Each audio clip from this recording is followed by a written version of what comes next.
This week, we're heading down the hard rock street to review an album by a band that has impressed me with some of their stuff in the past. Now, was this album good? No. Was it bad? No. For the second week in a row, an album has got me feeling very, very mixed about it.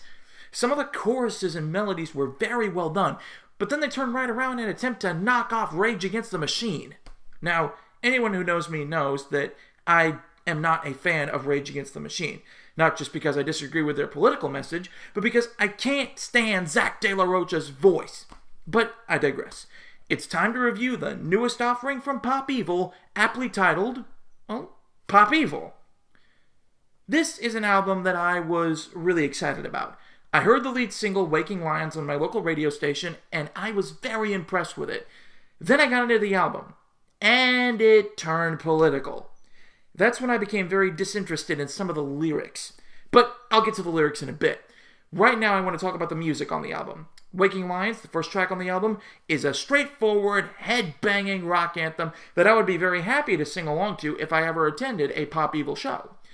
In the hard rock arena of music, for me, catchier is always better, and Waking Lions is definitely catchy.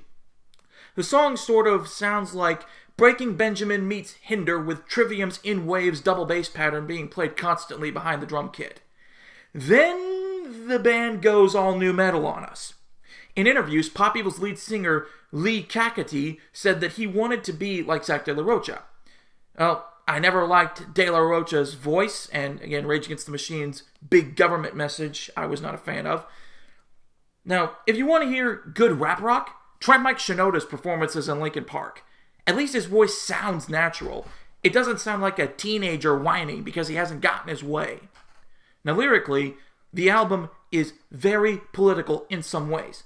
The song Art of War talks about how the military is screwing us all out of stuff because of how the military-industrial complex has an endless need for money. The song Colors Bleed speaks about the racial tensions that are prevalent not just in America, but all over the world right now.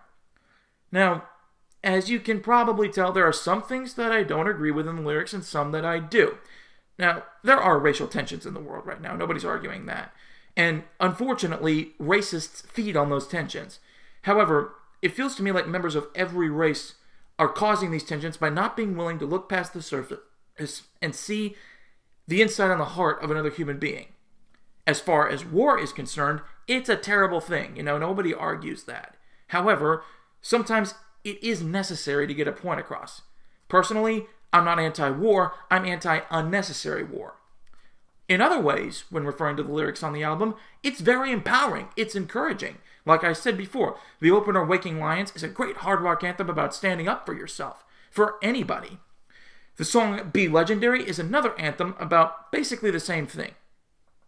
Then you've got the song God's Damn that speaks about religion, and Ex Machina that speaks about a futuristic society where machines have taken over. All in all, it's your standard hard rock music with a little bit of Rage Against the Machine-esque rap thrown in here and there with the same flavor of the month political lyricism that tends to pepper its way into albums like this. When it's introspective, it's nice. When it's not, it sort of skates on thin ice. It's not great, but it's not absolutely awful either. So, just like with Therion last week, no album of the year for Pop Evil this year. Their self-titled album gets a 65 out of 100 on the yearly perfection scale. Thanks for watching. Click like if you liked it. Subscribe if you want. I welcome dissenting opinions. I was so happy last week to see all the comments from people who were saying that I should give Therion, another chance and go listen to some of their other stuff. You guys have convinced me, and I may check some of their other stuff out. Now, next week's review is one that I am absolutely stoked for. It's DIMMU BORGIR's new EP.